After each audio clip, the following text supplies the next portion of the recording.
کہتے ہیں کہ پیسہ جو ہے وہ بڑے بڑے کا ایمان بیچ دیتا ہے۔ جب آپ کے ہاتھ میں پیسے آتے ہیں، کوئی امانت دیتا ہے تو پھر اس کو لوٹانا یا اس کو واپس کرنا کتنا مشکل ہوتا ہے، اور آپ بڑے سے بڑے ایماندار، بڑے سے بڑے نمازی پرہیزگار ہوں، تب آپ کے لیے بڑا مشکل ہو جاتا ہے کہ کسی کا پیسہ واپس اس کو صحیح اور سالم طریقے سے لوٹا دینا۔ یہ کہانی ایسی دوستوں کی ہے، ایسی دوست سہیلیوں کی ہے جو اپنی جان مال ایک دوسرے کے گھر بہن بھائی سب کے زیادہ ٹرسٹ کرتے تھے۔ ان دونوں کا رشتہ ایسا تھا کہ لوگ مثال دیتے تھے کہ ان کی دوستی ایسی ہے کہ جس کے اندر لگتا ہے کہ یہ دونوں سگی بہنیں ہیں۔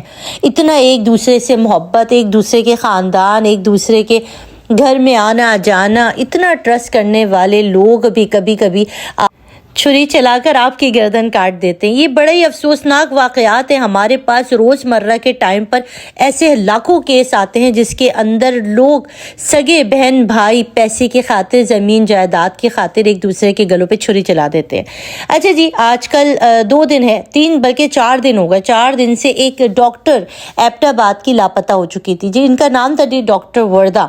یہ پاکستان سے باہر گئی ہوئی تھی اپنے شوہر سے ملنے کے لیے۔ بیسکلی یہ ایبٹ آباد کے ایک مشہور ہاسپٹل کے اندر گائنیکولوجسٹ ہیں، ڈاکٹر ہیں، اور کافی ٹائم سے کام کر رہی تھی۔ پچھلے دنوں ان کو اپنے شوہر سے ملنے کے لیے باہر جانا پڑا۔ تو انہیں باہر جاتے ہوئے ہوتا کیا ہے ہمارے یہاں کہ ہم لوگ اپنے جو زیورات ہوتے ہیں یا اپنے جو کچھ سیونگ ہوتی ہے یا کوئی بھی چیز ہوتی ہے قیمتی چیزیں، ان کو کچھ ایسی جگہ پہ چھپا کے جاتے ہیں جہاں پہ کسی کی نظر نہ پڑے، اور اگر آپ کے گھر میں کوئی نہ ہو تو پھر وہ آپ کسی ایسے انسان کے حوالے کر کے جاتے ہیں جس پہ آپ کو اپنے سے بڑھ کے ٹرسٹ ہو کہ جب جس طرح سے دیا جا رہا ہے ویسے ہی واپس دیا جا رہا ہے۔ تو یہ تھی جی 2 دوستیں، یعنی کہ ڈاکٹر وردہ اور ایک ردا نامی دوست۔ اچھا، ردا کیا کرتی تھی؟ ردا کا جو ہے وہ کنسٹرکشن کا کام تھا، ٹھیک ٹھاک طور پر پیسے والی خاتون تھی، کنسٹرکشن بھی تھا اور ساتھ ساتھ میں یہ ریل اسٹیٹ کا بھی کام کرتی تھی، لوگوں کے گھروں کو ریونیٹ بھی کروا کر دیتی تھی، بہت مطلب پیسے والی خاتون تھی، اپنا کام کرتی تھی۔ اور جو ان کے ہسبینڈ تھے ان کا جو ہے وہ ایک بزنس مین تھے جن کا اپنا کپڑوں کا ایک بزنس تھا جس پہ وہ کپڑوں کی ڈیلنگ وغیرہ کرتے تھے۔ تو دونوں میاں بیوی ویل سیٹڈ قسم کے لوگ تھے۔ اب یہاں پہ معاملہ کیا ہوتا ہے، ڈاکٹر وردہ کو جو ہے وہ پاکستان سے باہر جانا ہوتا ہے۔ ان کے پاس کل 67 تولے سونا ہوتا ہے، ٹھیک ہے جی، 67 تولے سونا، جس کے اندر کچھ سیٹس ہوتے ہیں، کچھ چوڑیاں ہوتی ہیں، کافی سارا سامان ہوتا ہے۔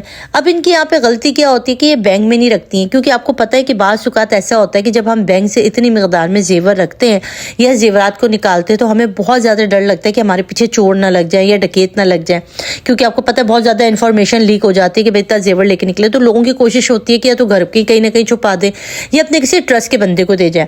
تو یہاں پہ ڈاکٹر وردہ اپنی اس تحفظات کا خیال اپنی سہیلی سے کرتی اور کہتی ہے یار میرے پاس اتنا سارا زیور ہے، اس کو میں کہاں رکھ کر جاؤں۔ تو یہاں پر ان کی ڈاکٹر کہتی ہیں، یہ جو دوست ہوتی ہے ڈاکٹر وردہ کی، ردا کہتی کہ یار تم میرے پاس رکھوا کر چلی جاؤ، واپس آ کر مجھ سے لے لینا۔ اب یہاں پہ ڈاکٹر وردہ ان پہ اتنا ٹرسٹ کرتی تھی کیونکہ ان کی دوستی کو کوئی 2-4 مہینے نہیں ہوئے تھے، بہت پرانی ان کی دوستی تھی۔ آپ یہ بھی دیکھ لیجئے کہ انسان کس کے اوپر یقین کرے، یہاں پر کس کو اپنا سمجھے، اتنا ٹرسٹ کرتی تھی، اتنا ٹرسٹ کرتی تھی۔ یہ لوگ کب سے دوستی تھی ان کی، تو یہ اپنا سارا زیور اٹھا کر ان کو دے دیتی ہیں اور یہ ان کو اپنے لاکر وغیرہ میں رکھتی ہیں، جیسے بھی رکھتی ہیں یہ سنبھال لیتی ہیں۔ ڈاکٹر وردہ پاکستان سے باہر چلی جاتی ہیں اور کچھ عرصے گزارنے کے بعد یہ وطن واپس آتی ہیں۔ وطن واپس آنے کے کچھ دن کے بعد ان کو کسی شادی یا کسی تقریب میں جانا تھا، ان کو کچھ زیورات پہننے کی ضرورت پڑ گئی، تو یہ اپنی دوست ردا کو کال کرتی ہے اور زیور کا تقاضا کرتی ہے۔ تو یہاں پر ردا جو ہے وہ تھوڑا سا ٹال مٹول سے کام لیتی ہے، آج اور کل اور پرسوں کے اندر اس کو بہلاتی ہے۔ اب یہاں پہ ڈاکٹر وردہ کہتی ہے بھائی مجھے ضرورت ہے میرے زیورات کی، مجھے واپس کر دو۔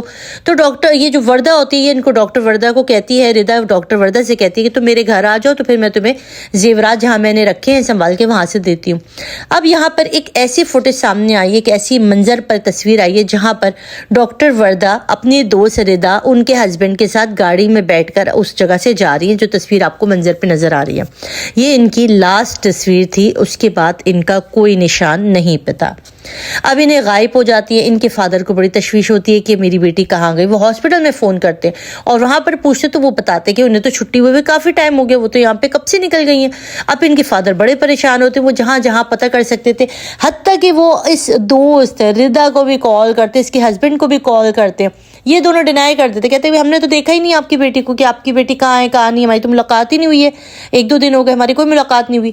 اب یہاں پر ان کے فادر مجبور ہو جاتے ہیں، رات گئے تو وہ بچی کا انتظار کرتے، جب نہیں لوٹتے تو پھر رات گئے یہ پولیس اسٹیشن جاتے ہیں اور ایبٹ آباد کے تھانے میں جا کر یہ اپنی عرضی داخل کر دیتے کہ FIR درج کراتے ہیں۔ اب یہاں پر FIR تو درج ہو جاتی ہے، مگر ریگولر کام جو کہ ہماری افسوس کے ساتھ جو ہماری پولیس کا ادارہ ہے جو کرتا ہے، وہ سوچتے ہیں کہ ایک شادی شدہ عورت ہے کدھر گئی ہوگی، آ جائے گی، ہو سکتا ہے ناراضگی وغیرہ کا معاملہ ہوگی، آگے پیچھے ہوگی، تو وہ روایتی سستی کا مظاہرہ کرتے ہیں اور لڑکی کو ڈھونڈنے کے لیے کوئی ایکشن نہیں لیتے۔ اس دوران میں 4 دن لوگ گزر بدوائیں جاتے دے ہیں، رہے 4 دن کے بعد ہاسپٹل کے جو ڈاکٹر ان کی جو سہیلیاں ان کے جو اسٹاف ہوتے ہیں، کچھ ان کے رشتہ دار ہوتے ہیں، سارے مل کے احتجاج شروع کر دیتے ہیں، تھانے پہ دعویٰ بول دیتے ہیں اور شور شرابہ شروع کر دیتے ہیں کہ بھئی ہماری لڑکی کو ریکور کروا کے تو ڈھونڈو دو۔ اب یہاں پر جو پولیٹیکل بھائی ٹوپی شوپی سجا کے جو ہے نا وہ کوشش کرتے ہیں کہ اٹھا جائے اور اپنی جو کمائی ہے اس کو حلال کیا جائے، اور وہ کھڑے ہونے کے بعد جا کر سب سے پہلے اس ردا نامی جو دوست ہے، کیونکہ اسی کے اوپر سارا جا رہا تھا، اس کو فون کرتے ہیں۔ اب یہ صحیح طریقے سے بات نہیں کر پاتی ہے، اب جب یہ صحیح طریقے سے جواب نہیں دے پاتی تو اس کے گھر پہنچا جاتا ہے، اس کا موبائل فون چیک کیا جائے، اس کا کانٹیکٹ وغیرہ پتہ کیا جاتا ہے، اور پھر اس کے بعد بالآخر یہ جو فوٹیج تھی جس کے اندر دیکھا جا سکتا ہے کہ اس کے گھر کے باہر سے ڈاکٹر وردہ جو ہے وہ اس کے ساتھ اور اس کے ہسبینڈ کے ساتھ گئی ہیں، تو تب تو پولیس کو پتہ چل جاتا ہے۔ اور پھر اس کے بعد جب وہ تھوڑی سی سختی کرتے ہیں تو یہاں پر ردا صاحبہ جو ہے وہ فر طوطے کی طرح شروع ہو جاتی کہ انہوں نے کیا خوفناک حرکت اس ڈاکٹر کے ساتھ، اتنی پیاری خاتون کے ساتھ کر دی۔ کس چیز کے لیے؟ اس لالچ میں، اس 67 تولے سونے کے لیے۔ وہ بتاتی ہیں کہ ردا مجھ سے اپنے زیور کا تقاضا کر رہی تھی، یہ زیور میں نے شاید کہیں ٹھکانے لگا دیا تھا، ان کا کچھ ابھی انہوں نے اپنی FIR میں یہ نہیں بتایا کہ انہوں نے زیور کا کیا کیا۔ انہوں نے کہا کہ وہ زیور کا تقاضا کر رہی تھی، میرے گھر آئی اور ہم دونوں اس کو کسی بیابان جہاں پہ ہمارا کنسٹرکشن کا کام ہوتا اس جگہ پہ لے گئے اور یہاں پر ہم نے اس کو قتل کر دیا۔ قتل کرنے کے بعد انہوں نے یہاں پہ بس نہیں کیا، اس کو تدفین بھی کر دی اس بیچارے کی، نہ کفن نہ جنازہ نہ نماز جنازہ کچھ بھی نہیں۔ اس کو قتل کرنے کے بعد اس کے شوہر نے اور میاں بیوی نے دونوں نے اس جگہ پر کھڈا کر کے اس لڑکی کو اسی کنسٹرکشن والی جگہ پر دفن کر دیا، ڈاکٹر وردہ کو۔ اس کے بعد یہ ایک ایسی خبر تھی جس کے بعد ایبٹ آباد سمیت پورے پاکستان میں کھلبلی مچ گئی کہ اتنے سفاکیت، اتنا ظلم اس 2 ٹکے کے سونے کے لیے۔ اب سنتے جائیے اس پوری کہانی کا نتیجہ آپ کے لیے کیا نکلا۔ یہ نکلا کہ بھائیوں بہنوں دیکھو، پیسہ زیور ایسا معاملہ ہے، اپنی زینت، اپنی آرزویں، اپنی خوبصورتی کسی کو مت دکھاؤ۔ میں آپ لوگوں کے پاس بار بار کہتی ہوں، مولا کائنات کا ایک قول ہے، حضرت علی نے فرمایا ہے کہ دیکھو اپنی زیب و زینت، اپنی پیسہ، اپنا روزگار، اپنی اچھائی، اپنی چیزیں لوگوں پہ مت عیاں کرو۔